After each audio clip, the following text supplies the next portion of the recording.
Welcome everyone on behalf of the World Jewish Congress. My name is Sara Friedman. I'm the Chief Marketing Officer of the World Jewish Congress, and I want to tell you a little bit about us. The World Jewish Congress, under the leadership of our president, Ronald Lauder, has one mission, and that's to connect and protect over 100 Jewish communities around the world. Hi everyone, thank you for being here. My name is Sara Friedman. I'm the Chief Marketing Officer of the World Jewish Congress, and on behalf of myself, my colleagues that are in the audience, you can raise your hands. So later, if you have any questions. Everybody. We'd like to welcome you here today to learn a little bit about the World Jewish Congress. The World Jewish Congress, under the leadership of our president, Ronald Lauder, has one mission, and that's to connect and protect over 100 Jewish communities around the world.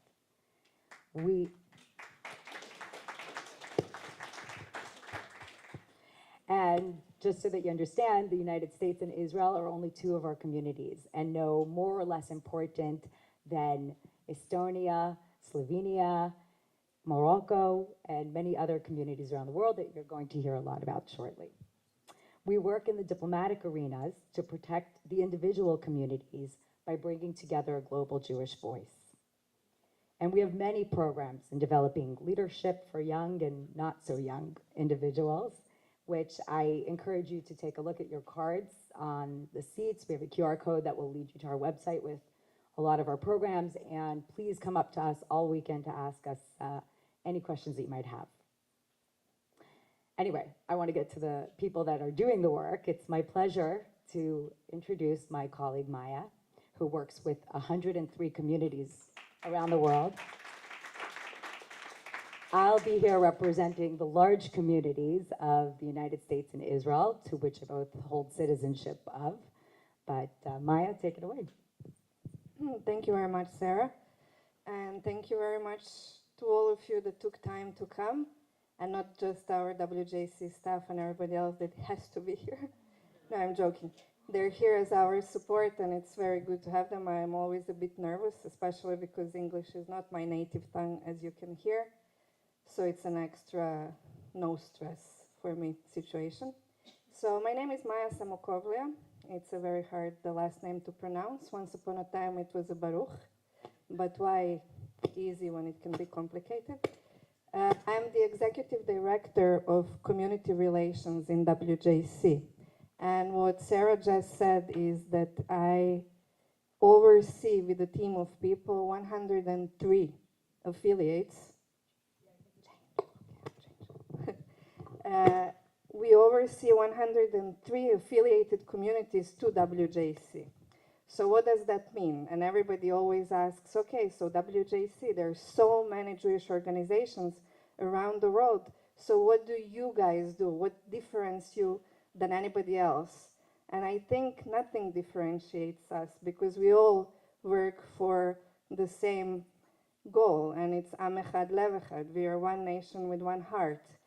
But what differentiates us or my work inside of WJC and all our colleagues is that we really try to approach every and last Jewish community that exists in the world.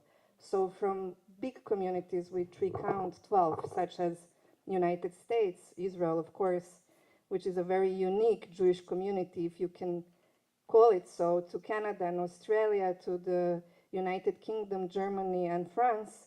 We also go to the community where there is only one member, such as Mongolia, or the communities in, we would like to call it, or we call it, and it is the geographically Eurasia, where we have amazing thriving communities of Kyrgyzstan, Kazakhstan, Uzbekistan, Armenia, Georgia, Georgia, not the American Georgia, and then to the communities, of course, of Latin Americas and European communities that everybody knows mostly about, to Africa, and then Far East, which are usually expat communities, as you might know.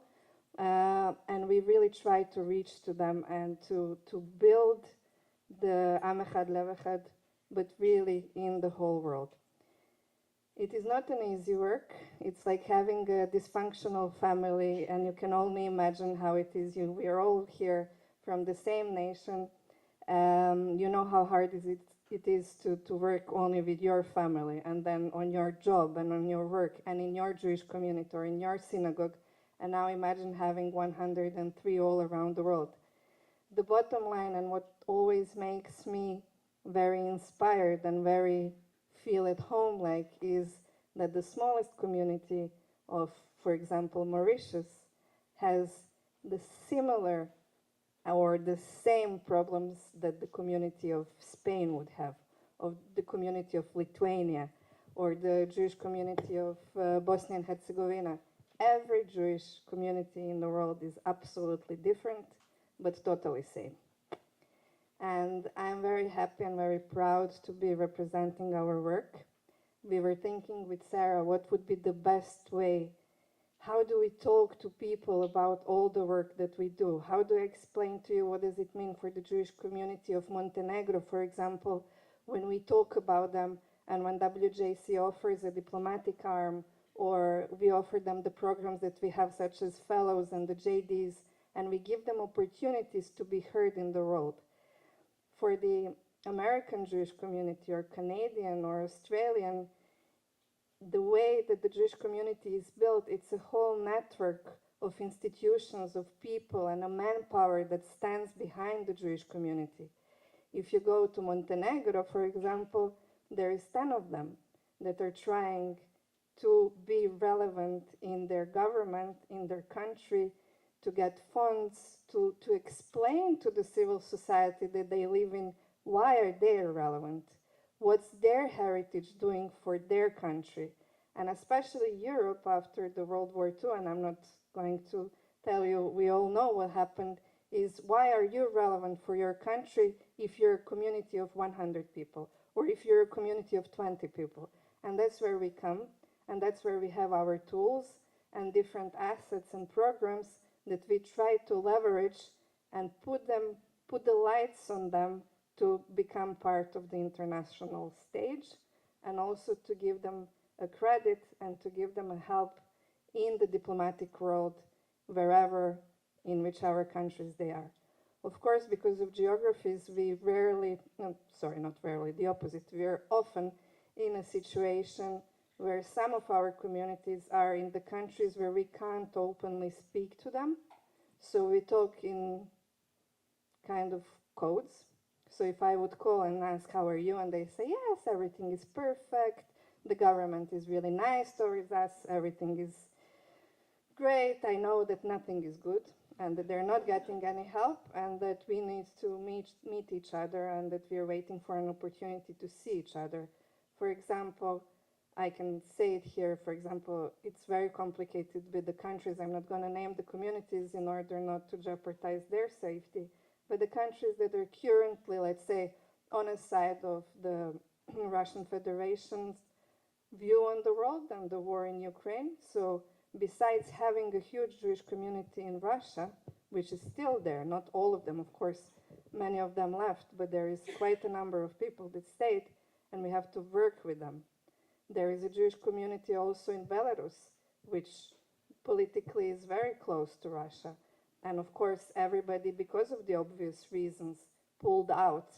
And that's where we're finding our territory and ways how to connect to them. Now, I just took 2 examples, and how to be in touch always with them, and then to go also to Kyrgyzstan and Kazakhstan, the communities there where the political scene is changing, and so on and so on. I'm just trying to go around the world to kind of make you feel the scale of the communities and the time zones that we work in all day, every day, and that we're trying to really do what we're saying, to protect and connect the Jewish communities, and also to be a diplomatic arm of these Jewish communities, and also to do what all of us are saying, that we are really Am Echad Lev Echad, but not Am Echad for only those that live in the communities where there is the whole infrastructure and where it's easy to be Jewish, even though after the 7th of October, it's very rare to be easy to be Jewish, to find such places.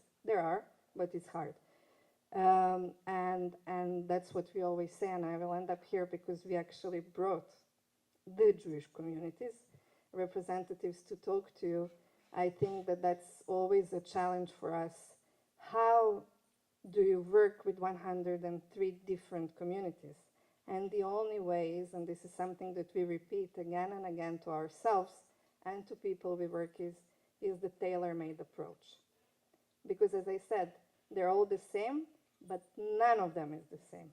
They all are in different countries, in different governments, different backgrounds, different cultures, and then you always have to take on account who are their neighboring countries, what's going on in the neighboring countries, whom are there sharing their minority status in different countries, and so on and so on. So this is in a nutshell. And when we were preparing, we were thinking, you know, how are we going to explain all of this? And of course, the most logical thing was to bring the representatives of Jewish communities to you.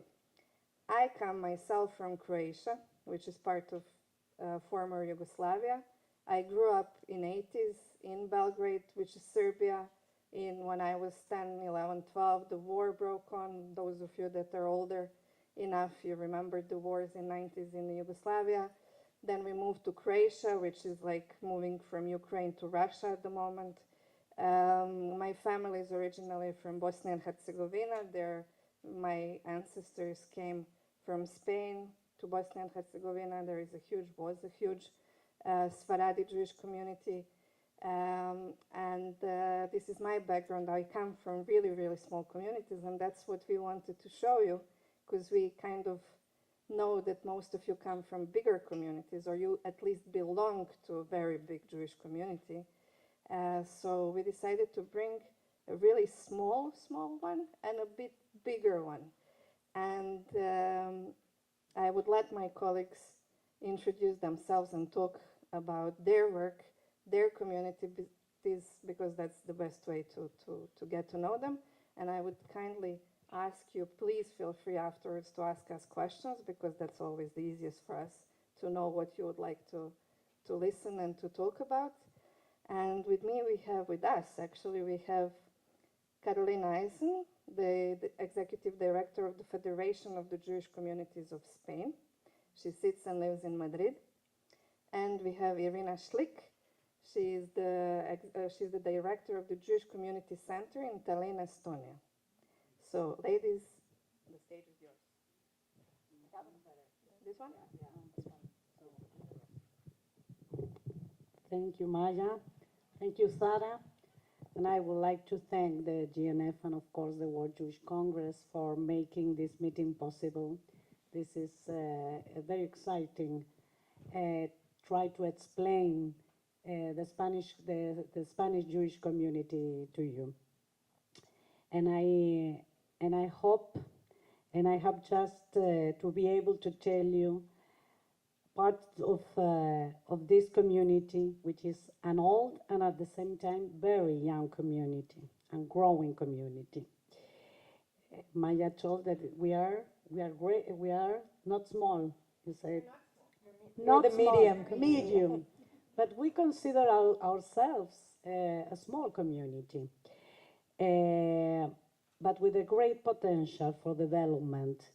And something very important for me is the value, because of the geographical situation. It has a potential in relationship with Israel, the States, and Latin American countries because of the language.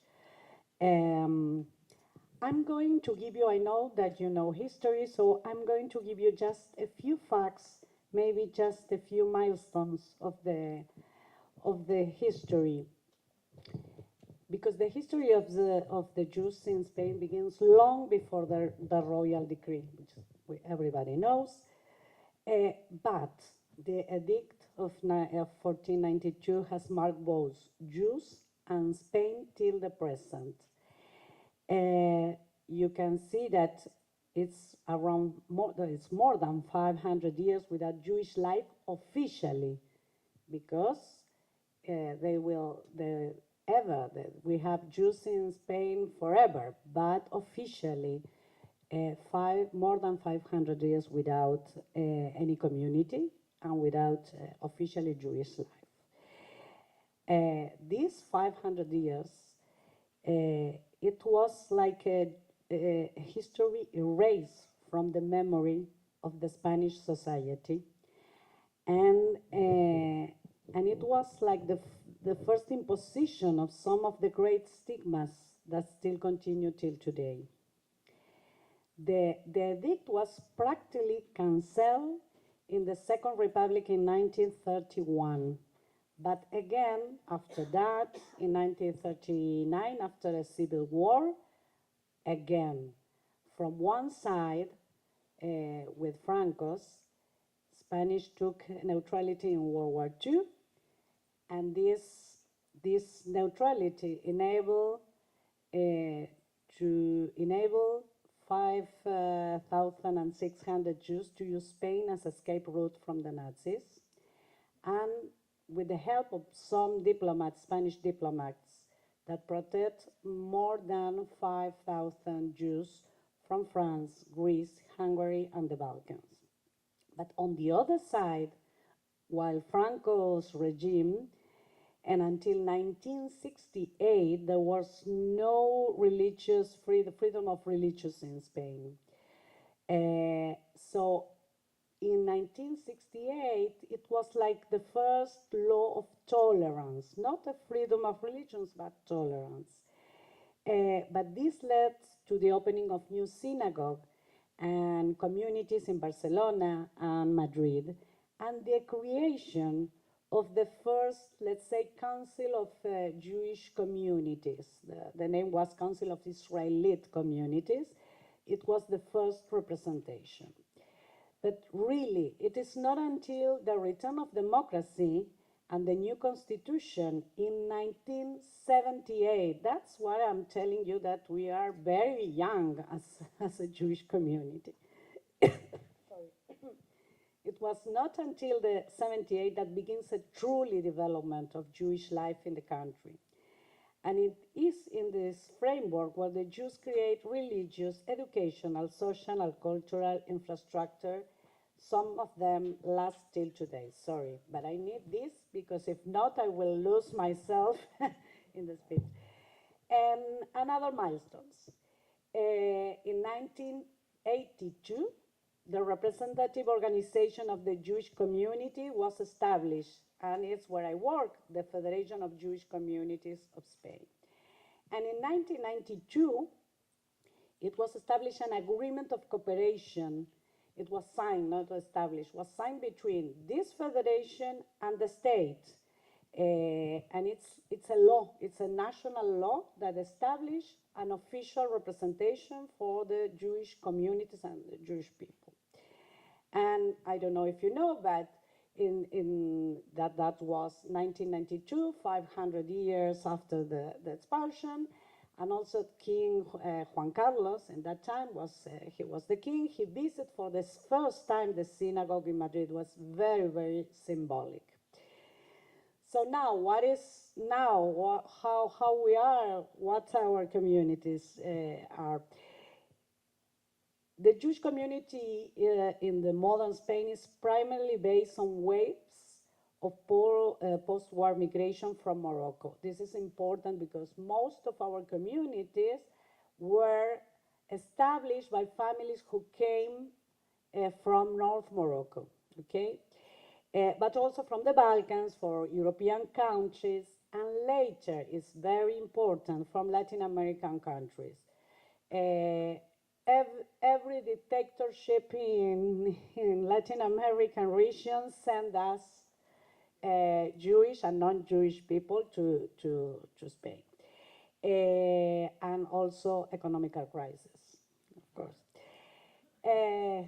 Yes. Sometimes send them back, but now we are receiving again. So now the communities are Sephardic, Ashkenazi, religious, secular.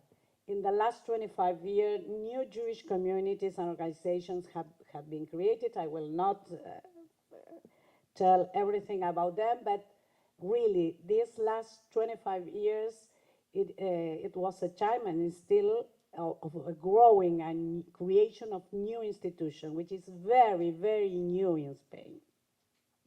Although we don't have any official census, we are lack of that, we can calculate now that we are 50 to 55,000 Jews in Spain. Not everybody in communities, not everybody involved in the Jewish organizations, but still, we have two major centers or two major JCCs in Madrid, around 5 to 10,000, and Barcelona the same. And we have another Jewish communities or small organizations in the south, Costa del Sol, if you know, and Levante, and the islands, Mallorca, and the other islands. But before I stop, it should be noted that in recent year we have received migrations from France, from UK, from the States also, and from Israel. And this is very, very important because above all the groups of immigration, the Israelis have been and continue to be a great challenge for our communities. I think it's all around the world, the situation, or at least in Europe, I know, but in Spain is a challenge. And they create already a community. It's not, they don't have a place, but this is an organized community in Madrid. And I think there are also groups in other cities as Barcelona and the south. There are groups already organized trying to build their own communities. So this is new times, new challenge, but old-fashioned way, let me tell you. The Spanish Jewish community is young, as I told you, but still trying to develop with small infrastructures. If I don't know where are you from, but you have here in the States and in other countries big Jewish community centers with a lot of infrastructures and activities and a lot. It's not the way it is in Spain. We have small infrastructure, few professionals, and as always said, an urgent need for new visions and renewal of leadership. I will stop. I have a lot to tell you, but we'll get because Sara is looking at me, I will. Hello everyone, my name is Ira or Irina, whatever makes you feel comfortable. So I'm today here representing Jewish community of Estonia. I'm the JCC director, and I will try to tell you what we do and why we're so unique.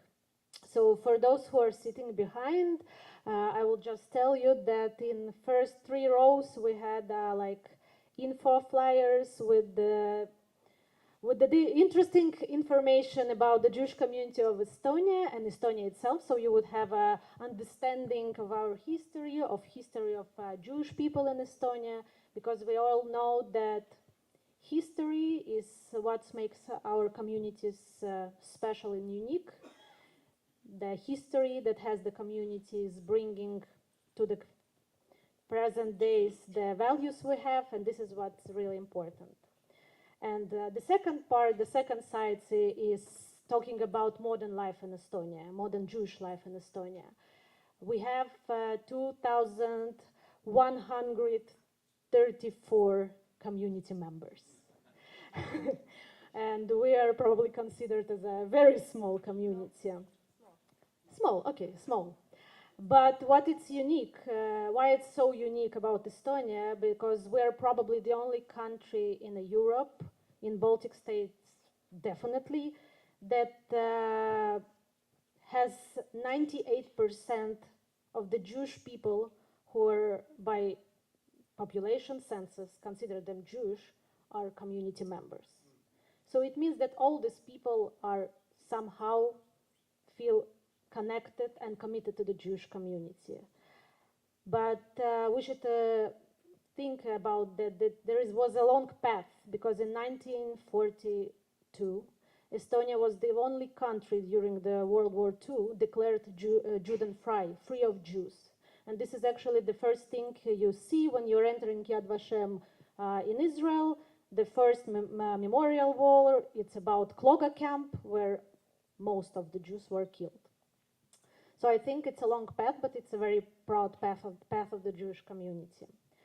I think the people who are coming to the Jewish community and they're so involved and committed, it's because the community provides lifelong engagement for them. And it means that we're creating different programs that will keep them within the community for their whole life, from the birth till 120 years old. And all the other services after that. We have a we have a big JCC center that provides and engages more than 1,000 adults with providing more than 250 program opportunities during the year. And what's important to mention that the activity rate is for the age from 35 till 54.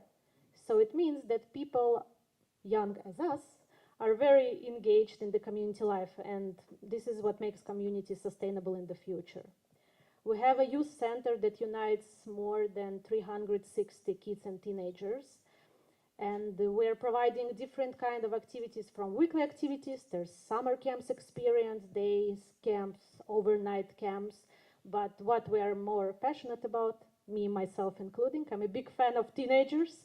We're doing great leadership trainings because one of the community goals is to engage young people into community life cycle.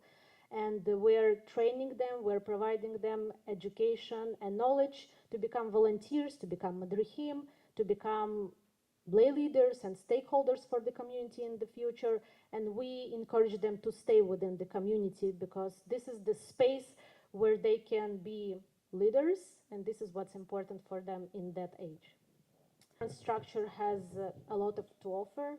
We have a welfare center that has more than 500 clients, and 151 old age households getting help from the care workers. And we have an interesting fact about that, and we did a research on a governmental level that retired people who are getting welfare help from our center, from the care workers, are officially living 8 years longer than the regular retired person in Estonia. So that's, I think, very interesting fact to know. So every community has the whole life cycle, and we also have, of course, the synagogue. It's Orthodox synagogue. We have a public Jewish school. We have a private Jewish kindergarten.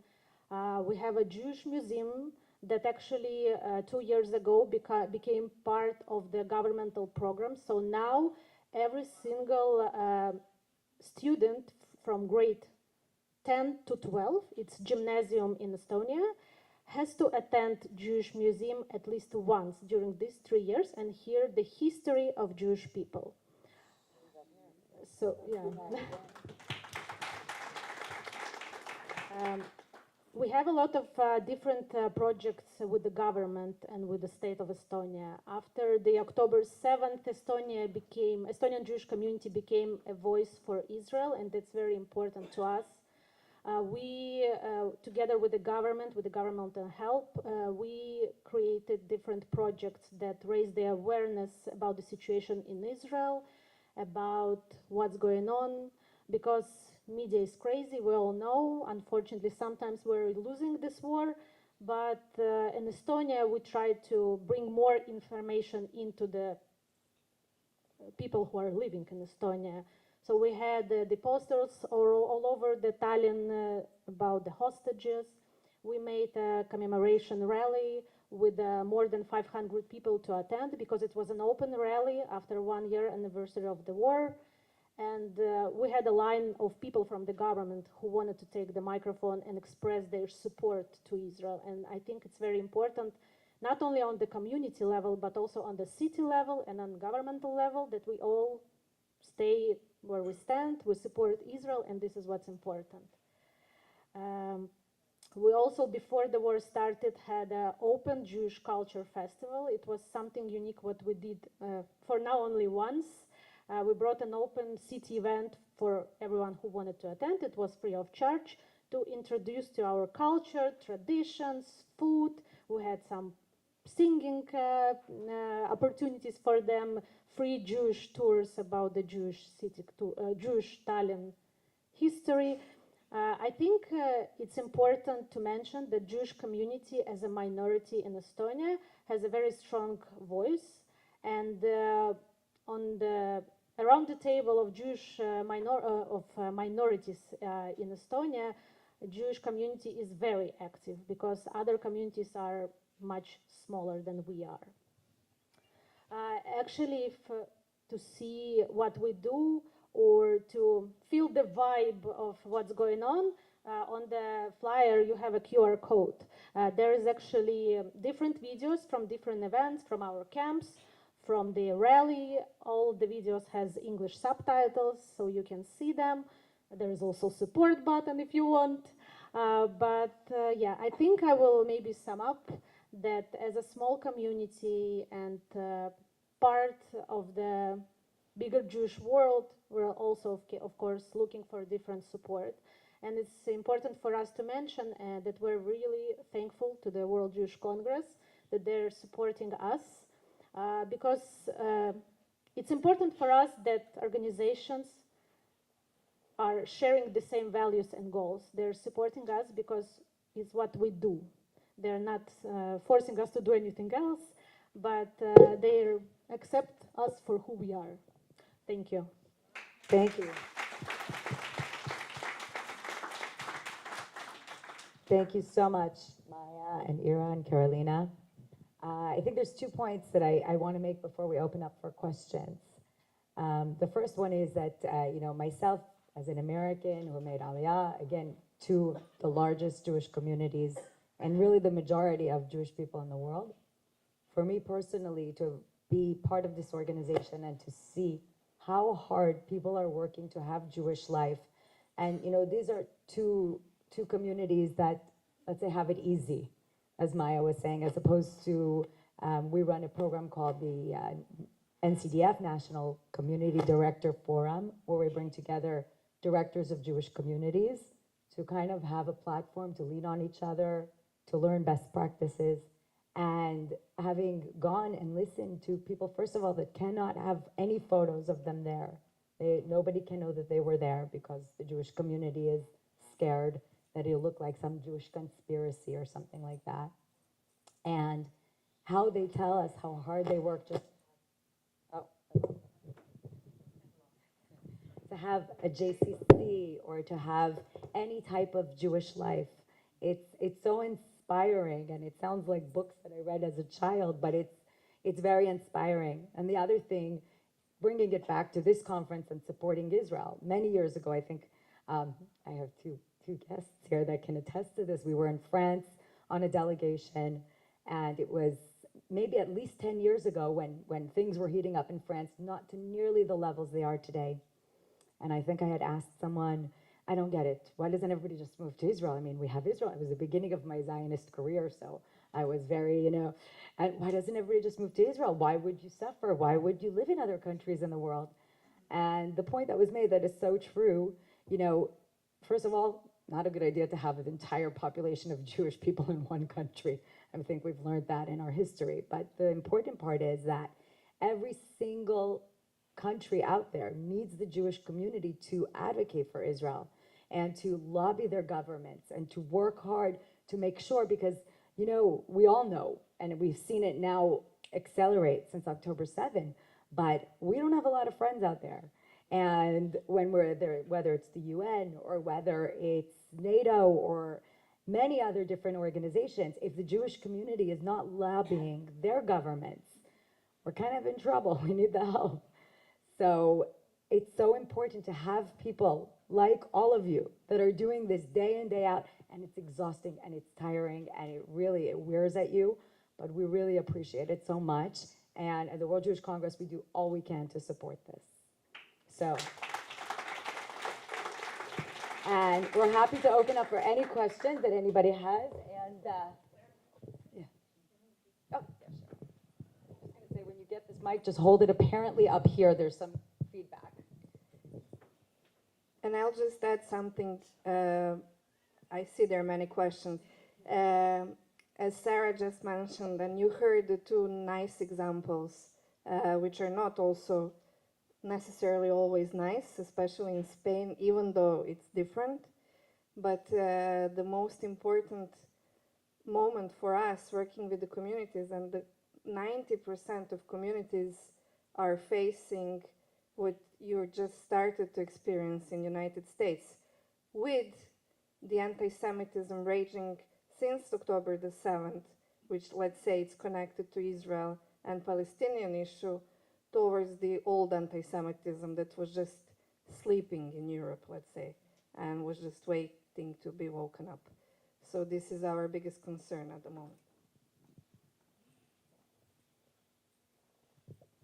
Hi, it's gratifying to hear from Irina what's going on in Estonia, that there's governmental support.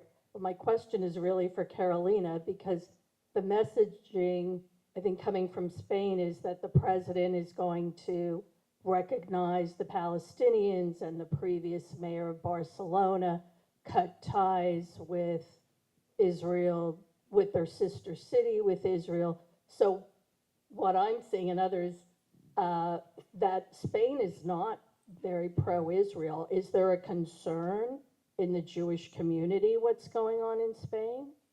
Or are things pretty good? What can I tell you? Of course, the situation right now, it's very, very difficult. And of course, the government right now, let me tell you that now the Spanish government is a coalition of left parties with extreme left parties, okay, and nationalist, regional nationalist parties. You know that Spain has regions, and in some of that regions, like say Catalonia or the Basque Country, there are nationalist parties.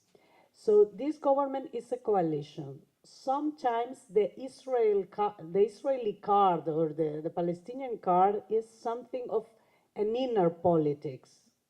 I don't know if I made me clear. So it's using that card. They are using that card to make inner politics, because they need the votes of this to maintain this coalition. It's very, very, very important, because sometimes you talk directly with the president, for example, or some of the ministers, they don't have any problem. But publicly, it's different, because they need votes. I think it's very important to say. Of course, the situation concerns us. I work in the Federation of Jewish Communities, which is the umbrella. This is the official representation of the Jewish communities and the Jewry before the government. So our main task is that relationship. And of course, we are not so happy with, because we are a small team, and we are dealing with a lot of things with the government. And nowadays, I can tell you that we didn't move, we couldn't move anything for better right now in this last 10 months, okay? But at the same time, the feeling that we have is that this coalition, we don't know how it will be. And sometimes it starts to broke because they have another issues, not the Israeli and Palestinian and whatever. They have corruption, and they have a lot of things. So the coalition is not so strong. But for us, we're still trying to do our best to do an advocacy, not only for Israel, but for the Jews living in Spain. Trying to help our students in the universities, trying to do whatever it is, and to to rebuild or still building the communication with the government. We can close that breach of communication.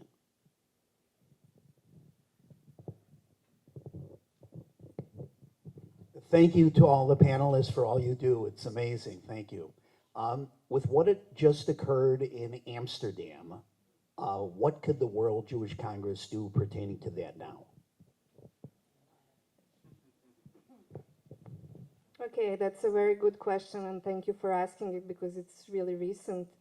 What happened in Amsterdam, and we have to divide it into two. So what happened in Amsterdam was targeted towards Israelis, not the local Jewish community. As hard as it is to pronounce it, because we are one, the target were the Israelis.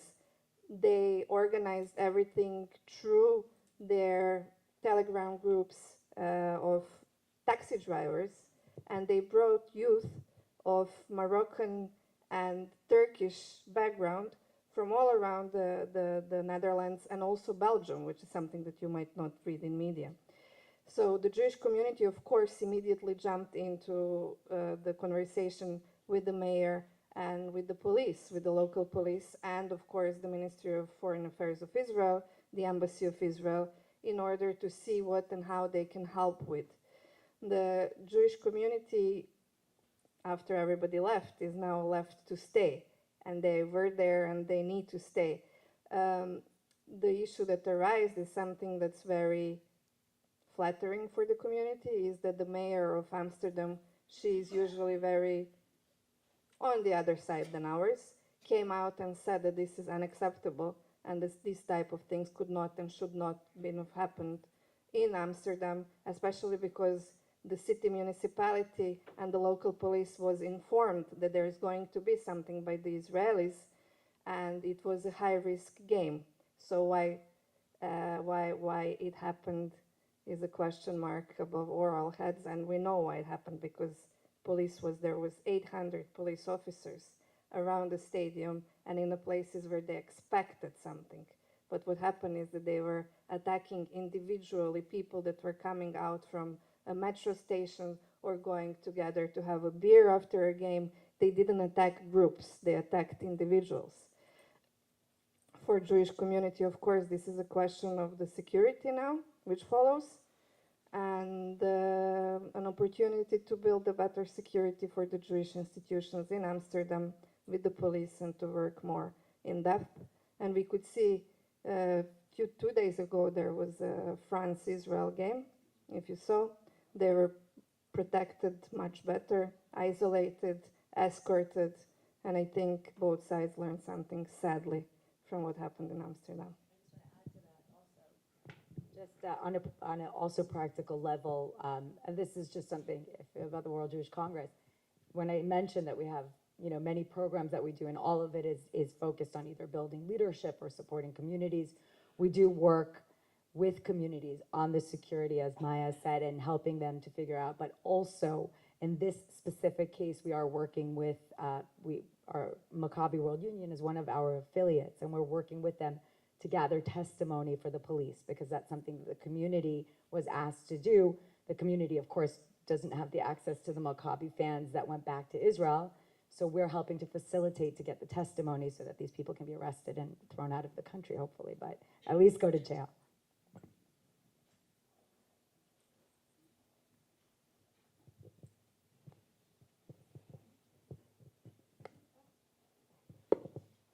Thank you all for sharing. It's really inspiring and fulfilling to see the different communities across the world. I'm Jeremia from Argentina, and I have two little questions for both of you. First of all, how is the demographic differences between Haredim, more conservative Jews, and more like reformist Jews? And after that, regarding the youth movements, I'm also a big fan of education. So I wanted to know if any big worldwide movements like Noam, or Hashomer Hatzair, or Adbonim Dror are present in both of your countries. Thank you. Thank you for the questions. So we have only one synagogue, it's Orthodox synagogue, and we don't want to create that many opportunities for such a small amount of people. But it's important to mention that within the work of the JCC, we're trying to provide different experience. So sometimes for the holiday celebrations, we can invite from the abroad Reform rabbi to lead the ceremony. Or for the seminar, we can invite Jewish educators from Israel. So in that sense, I think one synagogue and its Orthodox movement, and unfortunately, or maybe for the best, we don't have anything else. Regarding the teens movement, we are part of the BBYO, and we have our own chapter that is actively involved on a European level. And the teenagers movement, our Makom Mifgash Club, they have the core values of the BBYO. We have our teens board. So we have only one teenagers movement, no others. You are lucky, because we have a lot. Yes, that's the problem of to be a medium community, that we have a lot. I don't know if I will remember. But regarding the synagogues, we have a difference. When I said Jewish community of Malaga or Madrid or whatever, they are mostly Orthodox, Sephardic Orthodox, okay? But for example, in Madrid, Barcelona, and other cities, we have Masorti synagogues and now a reform, or I don't know if they use that term, but this is new. That's why I'm telling you that these last 25 years, the development of the new organizations, it's really fast, okay? And the movements. I remember in the 90s, Nea Kiva, for example, it was like the big one. But now we have BBYO in Barcelona, in Madrid. I'm looking at Enrique because maybe you know better than me. BBYO, and they are trying to develop in the south Spain. But also we have NOAM in Barcelona, and we have others. Sometimes they are trying to develop one movement, and if it doesn't work, they choose another one. That's also a Spanish system, I think. I don't know if it's in other countries. I think Maya also should just weigh in maybe on Croatia and Zagreb, because I got the opportunity to go to one of the synagogues in Zagreb.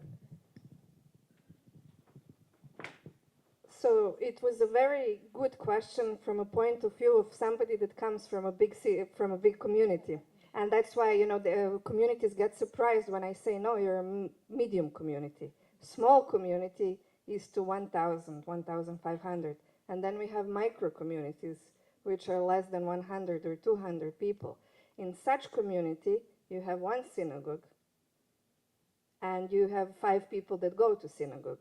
So if we give an opportunity to have Orthodox, Hasidic, and so on, which I dreamt of all my youth, that I would have the options to go and choose youth clubs and choose where I want to go and go to school, or just a basic thing. You don't have a kosher store. You want to eat kosher food, you're a vegetarian or a vegan.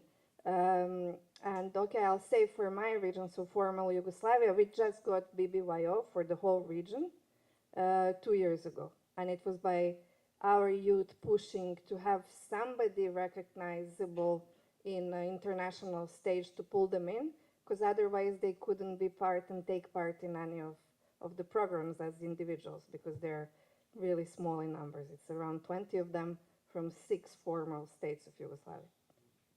I know you were holding arm, I see you, so yeah. My question was answered. Okay.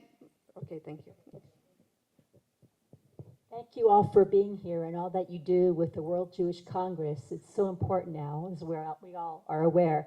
My question is regarding the Ukraine-Russia war, and I'm wondering if Estonia has absorbed Jews escaping from Ukraine and Russia. And then also, do you know about what life is like for Jews in Russia since the war started? Is it really so much worse? Sure, so I will make the introduction, and then about Estonia you can talk.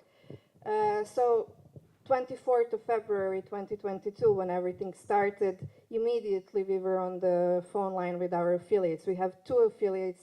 It's the only country in the world that WJC has 2 affiliates in. It's Ukraine, of course. Because why easy, as I said before? It needs to be complicated.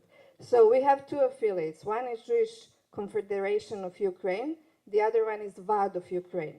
Jewish Confederation of Ukraine, most of them left, and they're more political organization, whereas VAD is umbrella organization. This is something I didn't mention. WJC affiliates are always umbrella organizations of the local communities. So it's the federation or the council or the board of deputies of British Jews. So they're communities and synagogues and schools and betavot and everything that goes under the umbrella. So in Ukraine, the VAD of Ukraine is affiliated to more than 270 different Jewish institutions around the Ukraine. So when it started, of course, first what we did as WJC, we opened the Ukrainian Relief. And it was the first time in the history of WJC that we decided to do something like that with the help of our development department, and we have Randy here with us and Sara that you already know, that we tried and we immediately were advised to open the donors page because we needed to help them somehow. So what we did, the VAD of Ukraine is still there, all of them are there, the organizational part. And because of the connections that we have in our affiliates, we took all the communities that are bordering Ukraine from the side of, let's say, Western, more Europe, and spoke with them, and it was something natural that came as a natural thing for the Jews to take everybody out, to make sure that they have space to be and spend time, because nobody knew how long it's going to. We were all hoping it will be short war. And then Poland and Romania and Hungary, especially Poland and Hungary, took among themselves a lot. So the lodging and the food, but somebody needed to give money to this. So the JDC and Chabad and everybody went in to help. And what we figured out with our team is, okay, so all these people are coming out, and these buses and these trucks need to go back to pick the rest of the people. So what we did also with the help with the JD Corps and our Elevate members was that we figure out the way to fill these trucks with everything that they were needing to send it back to Kiev and Lviv in the first weeks. So we started sending, I'm not going to go now, I could speak for 2 hours just about Ukraine. We started sending necessary things. Like first shipment that we did was insulin, for example. Nobody thought of that, but the people with diabetes, what do you do with them? And then, of course, food and supplies and everything up until we came to the Pesach when Mr. Zissel, the president of VAD, calls me from Kiev and he says, Maya, we need matzah. And I'm like, what are you talking about? What matzah? We're trying to pull everybody out. Matzah, you're not going to have it. It's like, there is no way, as a president of the Jewish community of Ukraine, that my people are not going to have matzah. So we organized 6 tons. Why? Because I don't know if you know, but Ukraine is one of the biggest producers of matzah for Europe. And because of the fields of the wheat and everything, they couldn't work them because of the war. Of course, and everything stopped. We needed to ship in. So we got in touch with the British. What's the name? I will not be able to remember. Right, Rakunt and Brothers. Now I remember. Matzah. We sent the matzah. We bought 6 tons of matzah with the money of great people such as yourself that donate to this type of things. And we brought in 6.8 tons of matzah, made sure that from Kiev we had cars that went to Mariupol when it was the worst war in Mariupol, the whole region there, all around the Ukraine, so the people would have at least 1 sheet of matzah. What happens, matzah comes to Ukraine and all the boxes they open them and they have a stamp, not kosher for Pesach. So Mr. Zissels calls me and he's like, what did you do? And I was like, what? And he sends me a photo, lo kasher lePesach. And I called Rakuten Brothers and I'm like, what did you do? What did you do? I almost got heart attack. I couldn't breathe. And he said, oh my God, no, on the big boxes, you have the certificate. We ran out of boxes. Didn't plan with 6.8 tons is a lot. We didn't plan to have. So we put the stickers there, and I said, so I called this. I was like, did you see the stickers? I was like, what stickers? We were unpacking the box, extending them. So I said, there is a sticker. They just didn't have boxes. Everything is okay. So this is one of the things that we did. And with the bordering countries, of course, we were helping financially Moldova, which is a small community, very poor community, because they're the first on the line, they got thousands and thousands of refugees coming in. So we send also staff members to work for them. We also send grants, and we somehow all try to be with them and work with them. We went as a team to the border with Ukraine. First time in our lives that we saw that the people that are not Jewish were accepting Jewish refugees and holding kosher signs and Hanukkot and Magen David. They were drawing whatever would draw somebody's attention to bring people in. So I'm very passionate about this because my team went through this, so I could speak a lot, but I will give you also. For you to better understand, we're just 5 hours drive from the Russian border. So it's like super close. We're super close to St. Petersburg. And on February 24th, we had families starting to move from Russia, from St. Petersburg to Estonia, because it's so close, and people understood that something went wrong. We, in our community called refugees, all the Jewish people who were displaced because of the war, and because they don't support it. We don't separate Ukrainians and the Russians or anyone else. So we, in 6 hours, opened a crisis center for calls. And all community members, including me, myself, who were sitting on the phone and getting calls from Ukrainian border, from people who were asking how to get to Estonia and where we should go. We had lawyers who did a mitzvah for the community. They helped people with the documents. So they welcomed them, they helped with the documents, and they helped them to find an accommodation or something. Estonia itself welcomed 30,000 refugees from Ukraine, not Jewish refugees, just refugees. Out of them, community welcomed more than 50 families. You need to understand that for Ukrainian community, for Ukrainian families, Jewish community of Estonia is a very convenient place. We're Russian-speaking communities, so this is the place where you can come and you will feel good, safe, and comfortable.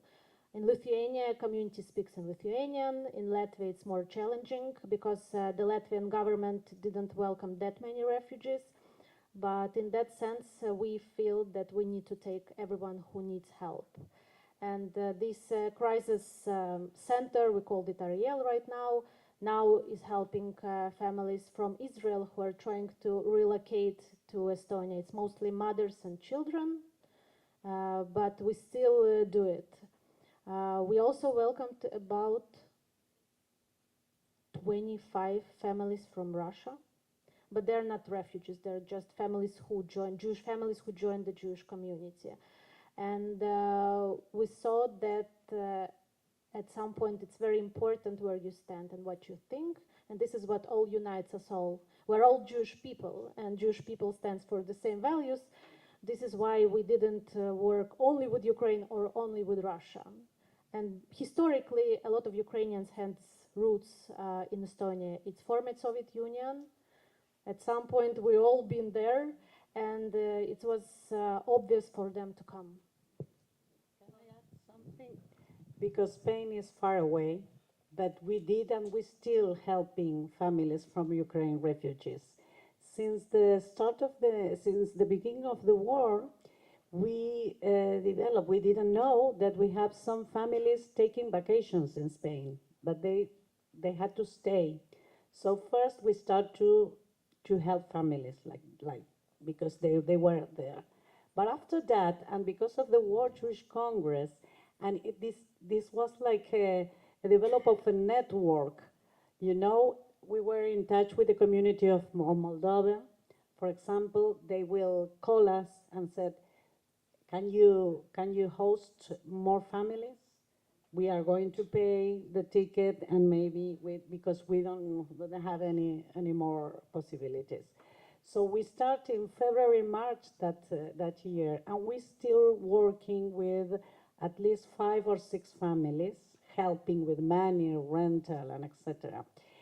And it's important to remark that they are not the entire family, that they are not only Jewish. We decided to help any family, any refugee that will call us for help. And it was very, very important for us and not to us. Of course, this is new in our communities. Some of the communities, they refuse to help if it's not Jew, or how can you check? But we decide from the Federation what we are not going to ask if they are Jews or not, or whatever. We are going to help because they are knocking our door. And I think it was the first time that the Spanish communities did something like this without knowing any Russian, any Ukrainian. We use Google Translator. Yes, because then we find out that we have translators and a lot of people helping us. But at the first time, I remember I used Google Translator to WhatsApp with different families. Also, it's a very good question. That moment, for me personally, was the power of the Jewish world when the war, and it's always negative things that bring us to realize how connected we have to be, and that bring us together, and that brought through the WJC umbrella communities together in order to help. We had Spain helping us, we had Germany helping us, we had the Jewish community of Austria, United Kingdom, France. They all wanted to get people, as much people as they could, to at least make them feel at home for some time. The problem we had is that the people didn't want to leave Ukraine or Hungary or close to the border because they were hoping that they will go back home very soon. But the Jewish unity at its best was shown in this, especially the first few months.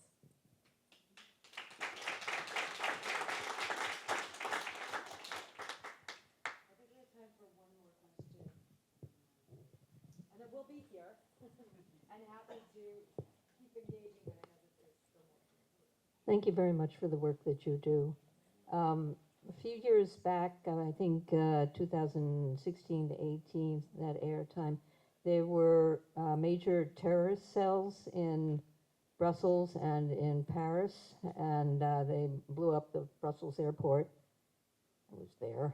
And also they blew up the Bataclan in Paris. And what is the situation now? I mean, how are those terrorist cells still there? Are the Jewish communities thriving? A lot of people left France, Paris after that, but not so much in Belgium and Brussels. So what's the story in those countries now?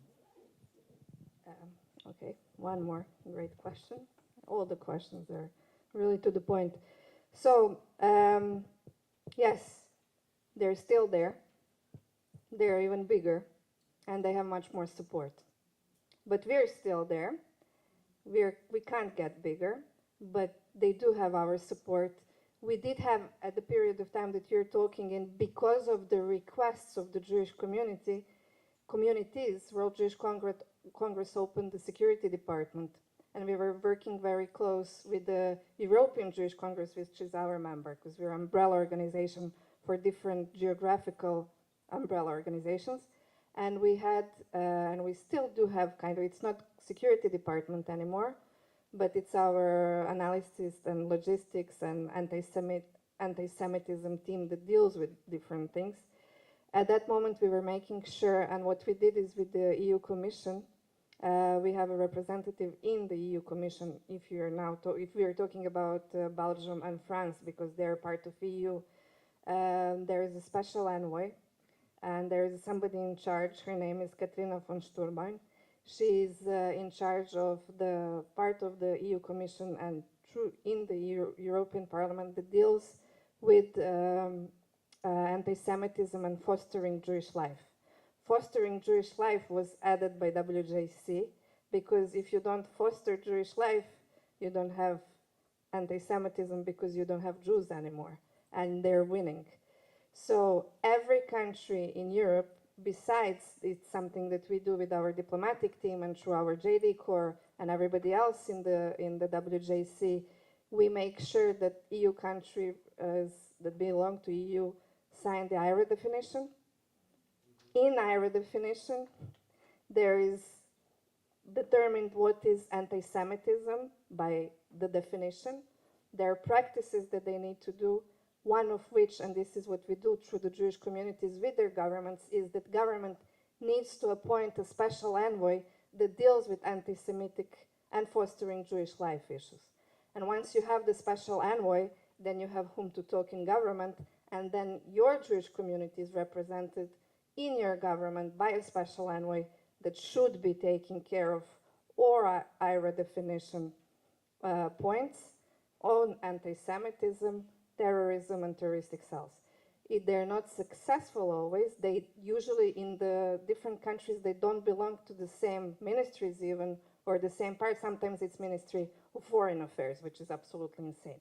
Sometimes it's Ministry of Interior Affairs. Sometimes it's advisor to Prime Minister. It's different from country to country, but these are the people that then we can directly talk to with the communities and try to work on these issues. I don't know if you've recently visited, let's say just take Paris or Brussels, but it's very visible that they're there. But also if you go to the Jewish parts, it's very visible that we're there. So I think that answers the question, kind of. And just to quickly add a point on the IRA definition, just because we have Esther here, who's a legislator from the state of Georgia. Please stand up, who made sure that that was signed into effect in Georgia. Just so you know, in the United States, not every state actually recognizes as the IHRA, I-H-R-A, definition as the standard for anti-Semitism. So legislation has to happen here in the United States individually also, which will turn anti-Semitic crimes into hate crimes. And Esther really, I was involved and knew how hard that challenge was. So thank you, Esther, and thank you for being here. So I think this gives you just a little taste, because we really have, I mean, we can go on for hours and hours on how much work we do on so many different facets. And again, I encourage everybody to check out the website, because we do have the different sections and where we're working. When it comes to younger leaders, you brought up BBYO. We have a partnership with BBYO on developing leadership globally. Young leaders around the world, helping to secure communities, fostering Jewish life, helping Jewish life to grow around the world. And we'd love for you to be part of it and to be with us. And please come over to any WJC staff member, come to our booth. We'd be happy to get your information, and we can send you periodic or very, very often emails, whatever you'd like. Anyway, thank you for being here.